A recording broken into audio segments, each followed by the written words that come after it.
Welcome back to the channel, everyone. We are at tip number 5 of the 31 winter backpacking tips in 31 days, and today's tip is the last tip of the planning phase of this series. And it's, again, very simple tip, but not everyone thinks about these things, so that's why I'm sharing it with you. Is make sure you know, or you try to find out at least, the actual trail conditions. And what do I mean by this is basically, when you go winter backpacking, when you go backpacking in the winter, the trails are much less traveled. And what that means is that sometimes you may go on a trek or on a couple of days in the mountains, or any trail at this point, mountains or not, doesn't matter, and maybe nobody's been there since the beginning of the summer, or since the beginning of the winter. So what this means is that you're going to be breaking trails for the entire trip, and sometimes, especially in the mountains, but also in other different areas, you might have snow up to your waist if it's a very snowy year.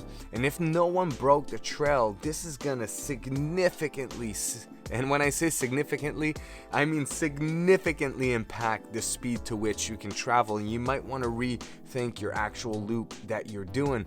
So I always encourage people to make sure to go on any kind of forums of the parks that they're going on. Facebook groups are absolutely amazing. Different websites about the different areas where people perhaps post some trip reports. On YouTube as well, if you look up certain mountains that you want to go climb or something like this, and you can see if someone went this year in a recent video or something like this. This will give you great information, because if the path that you're hoping to travel has already been traveled in the past week or in the past couple of weeks, there hasn't been any precipitation, people might report, yes, this trail has been broken in many times, travel goes fast, and that will really change how you're going to plan your trip and how your whole trip is going to go. Because I've had to break trail in the past, especially last year to Mount Haystack.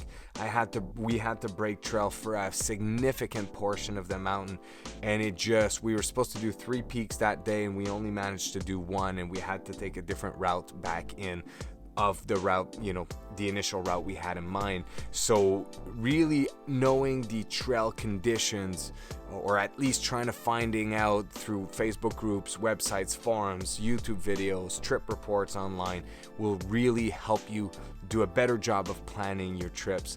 Hopefully you found that valuable, and I will see you guys tomorrow for tip number 6. Peace.